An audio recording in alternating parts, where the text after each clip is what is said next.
Hello and welcome to a Smurp video, and today I wanted to do something different and probably something that I've wanted to do for a while. So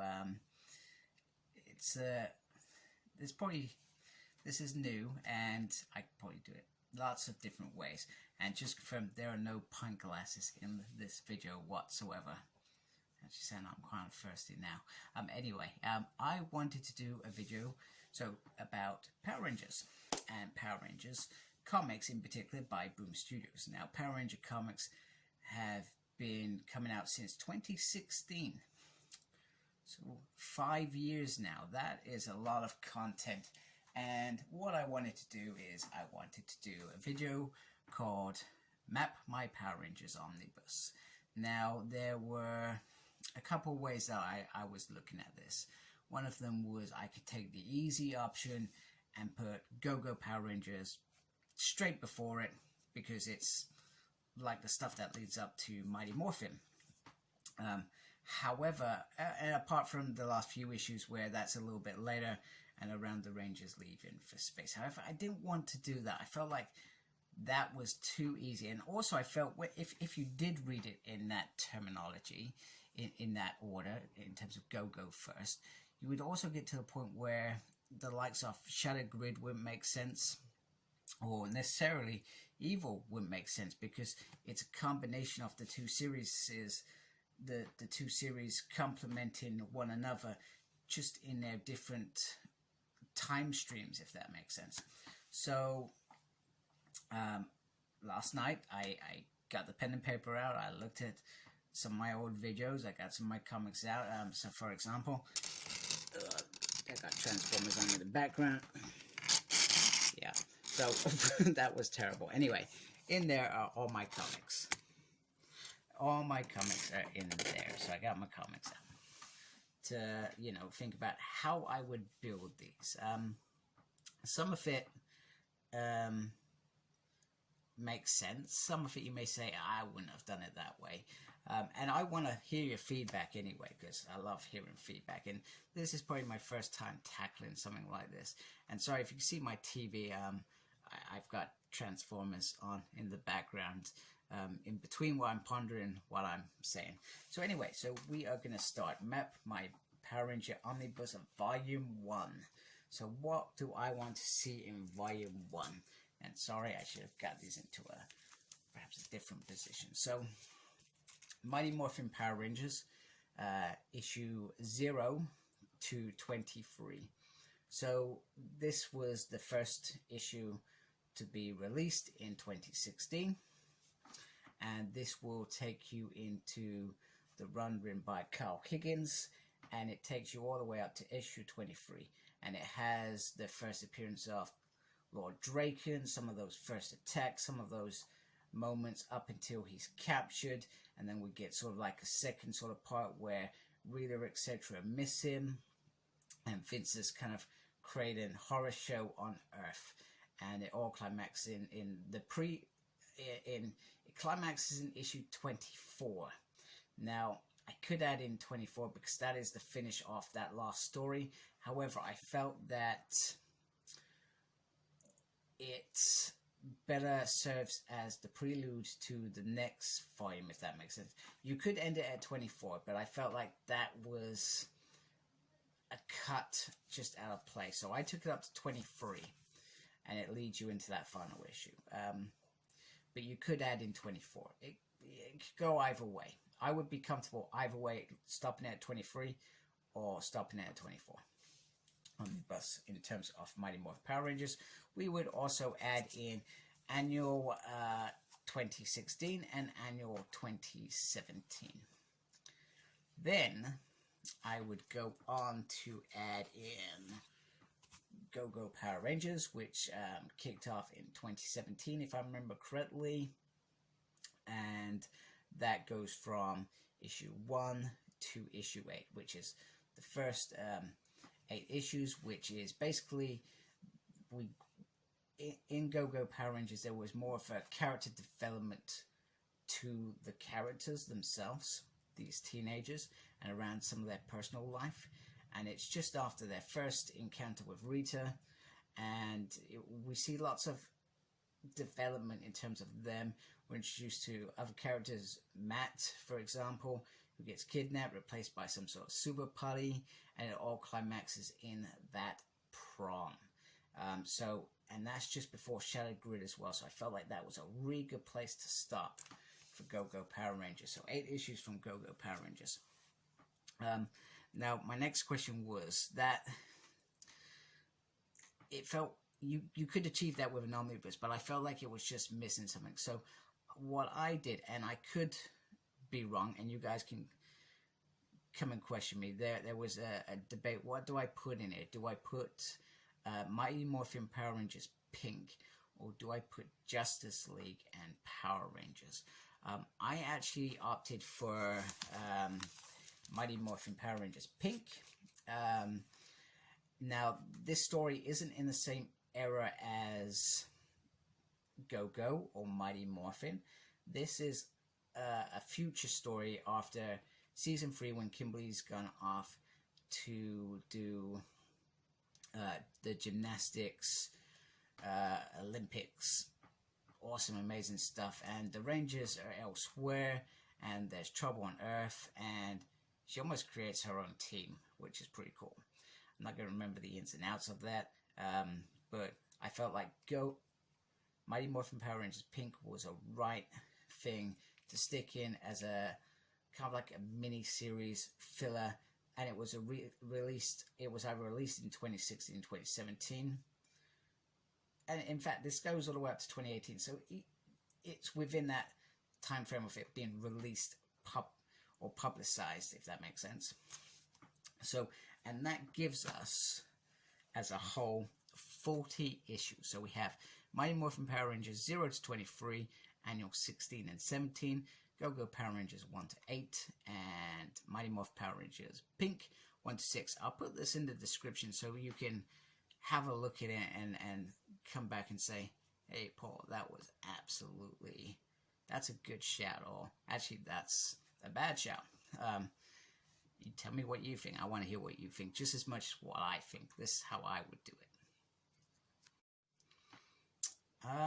The other thing I forgot to mention in Omnibus 1, whether it's relevant or not, is it has that awesome issue 20 where they're on the moon and we see Grace's team, because Grace becomes a big part of Power Rangers throughout its entire run. She's always in the background having some sort of dealings with them. So how would I set up a Power Rangers Omnibus Volume 2? First of all, let's talk Mighty Morphin Power Rangers. I took it from Mighty Morphin Power Rangers 24 to 39, and I also included Annual 2018, Free Comic Book Day, and Shattered Grid 1. So this has, once again, a big chunk of Mighty Morphin Power Rangers. It has the entire story of Shattered Grid, which was the big event. It's been leading up to this from the beginning. Lord Drakkon's big moment. And it also finished Kyle's run on Power Rangers, which was he did a fabulous job, Kyle Higgins, and it allowed for Margaret Bennett to take over. I think I pronounced that correctly. Sorry if I said that wrong. I don't like saying names wrong, but sometimes I do. I'm not perfect. So it gives you the whole Shattered Grid. It also gives you the Beyond the Grid story. So I think a lot of people in the background said, wow, Mighty Morphin Power Rangers can go on forever. We want to see some other characters. And this was an opportunity to give us that as well. I'm also going to throw in...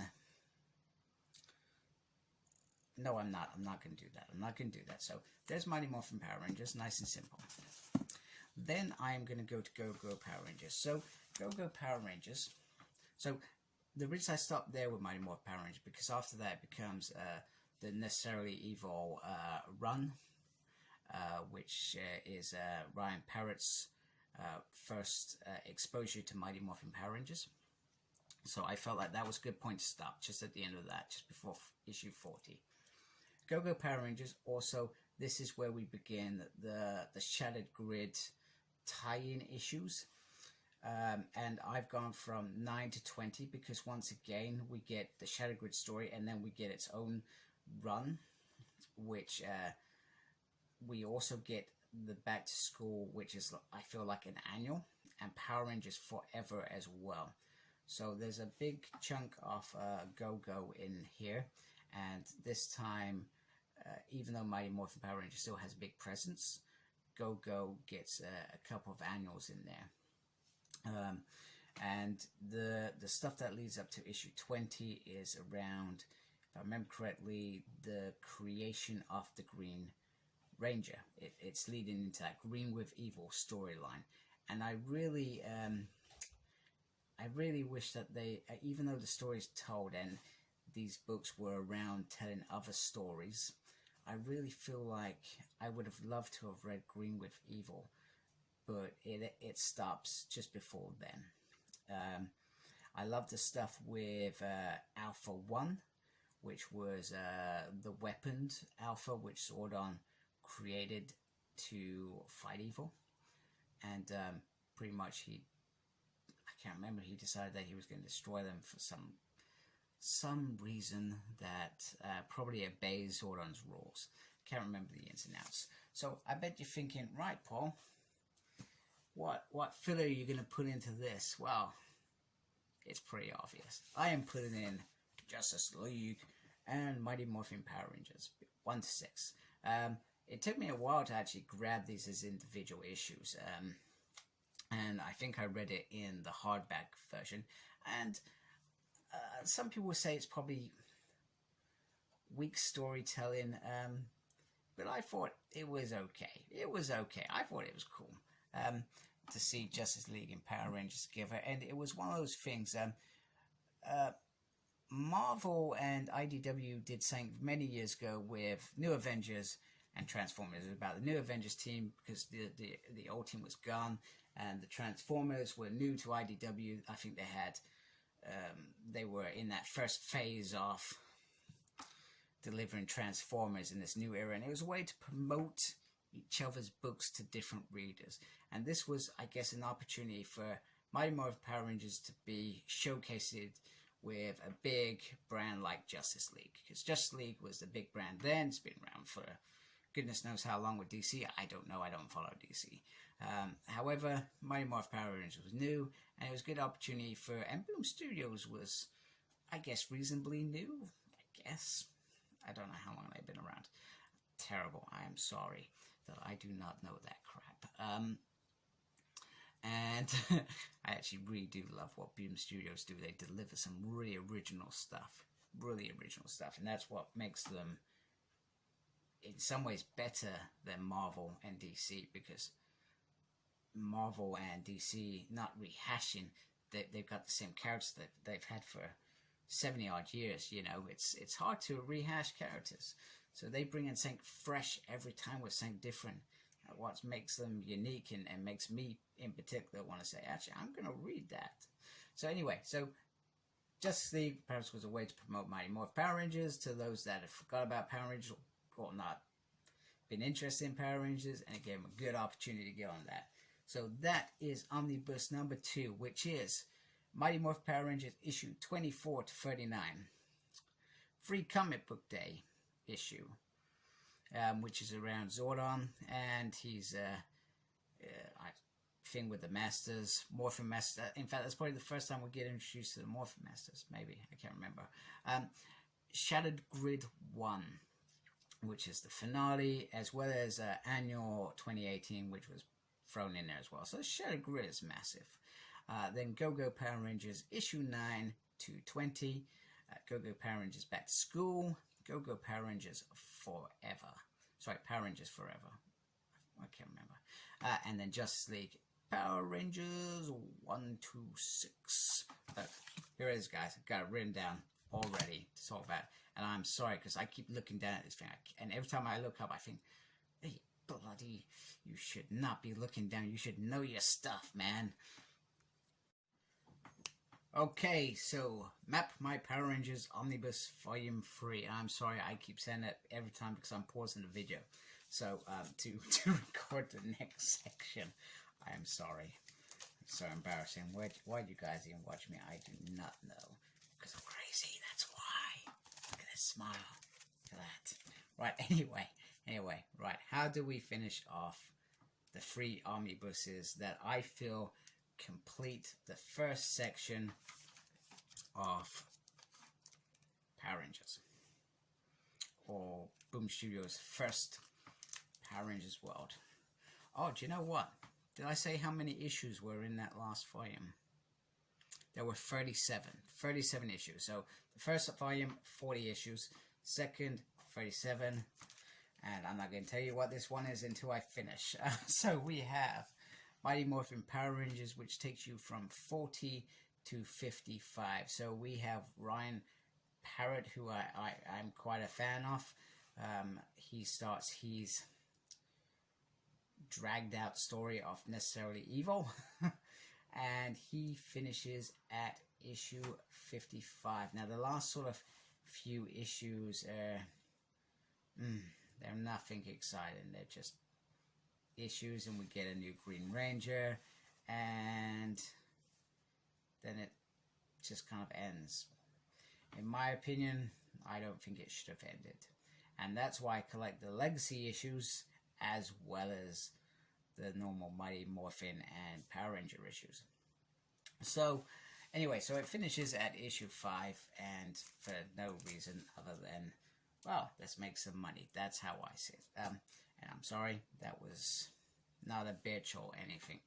So quite straightforward for Mighty Morphin Power Rangers to finish. Then we have Go-Go Power Rangers, which their run, the last segment of this run from 21 to 32 is pretty much the Necessarily Evil run. I'm just going to double check that. Am I talking rubbish? Am I talking rubbish? Yes, 21. There we go. There's 21. Right, sorry. I just wanted to double check that. Pretty much their whole finish ends up around that. It ends up jumping quite quickly between the issues to get to the point which is around the power transfer and why the Rangers apparently really leave Earth to become Omega Rangers. And we actually see them as Omega Rangers in the Necessarily Evil story later in Mighty Morphin Power Rangers. Yeah, this is why you couldn't put this stuff in front, because it needs to gel with the Mighty Morphin Power Ranger stuff. That's why it has to be in there. So the series finale, which I was actually sad that it ended up, that's issue 31. It's issue 32 it finishes at. Because I was probably more a fan of Go-Go Power Rangers and how they developed the individual characters more sometimes than Mighty Morphin Power Rangers. And sometimes I wonder if, because Ryan's doing both books, there's no individuality, which is great. Now, I guess the next question is, what else do you add into this? So we've got 26 issues with Go-Go and Mighty Morphin Power Rangers. That is a big drop compared to when we're trying to achieve an omnibus around the 40 mark. So what I really thought about was, where do I put this in? And I thought, is this something to go in later on? And then actually I thought to myself, no, I can add this in now. It can go in now because it's completely separate to Mighty Morphin and just the Power Rangers series that broke off around the same sort of time. And easily said, I added in Ranger Slayer free comic book day, Ranger Slayer 1, and then Drakkon New Dawn 1 to 3. So it's about 5 issues. And you almost feel like they should have just called this Ranger Slayer, not Drakkon New Dawn. but pretty much that is the 5 run, and it's about the other universe which Lord Drakkon was on, and I felt that they could have easily had their own series, because it was good. I was really enjoying some of the characters on there. Scorpina, Trini, it actually made them different. It was better. And, you know, Kimberly and some of the others on there. I thought it was very, very cool. Very cool. So that was one thing that I thought that I'd add in there. Otherwise, this omnibus is going to be a small omnibus compared to the others. And if we think about how they would price these up as well, then they would have to sell this at a lower price, where perhaps if they sell it at the price of the others, it perhaps comes across a bit better. And then finally, yes, you've got it, I am adding in the mini-series Mighty Morphin Power Rangers Teenage Mutant Ninja Turtles 1 to 5. Yeah, baby, because that is awesome. And I absolutely loved it, and it just rocks. It just rocks. And that brings a total to 36 issues. So it's just, oh, sorry, no, it's 37, because we are going to add in the 25th anniversary Power Rangers, whatever. That's what we are doing. We are going to do that. I'm just going to write it down, because I will forget when I have to write this down. 25th. There we go. There we go. I can write and look at you at the same time. That's right, John. I know you're watching. So that is my 3 omnibuses for, I guess you could call it Power Rangers Trilogy. I would just call it Volume 1, 2, and 3. You could, I guess you would just call this Power Rangers easily, Volume 1 to 3, because you can even go as far as we're about 20 issues in the new era, give or take, and that omnibus can easily be put together, easily. So guys, please, that's it for me. If you like my stuff, subscribe, tell me what you think. This is the first time that I've done a map my omnibus, and one that I thought would be a lot of fun. I found it fun. I hope you did too. And tell me what you think of my choices. Were my choices the choices you would make, or are they different? What would you do if you had to make the decision at Boom Studios of creating omnibuses? Thank you for watching. Please, as I said, if you like me, subscribe. If you don't, sorry, I'm not everybody's cup of tea. And embrace the geekiness. Take care. Goodbye.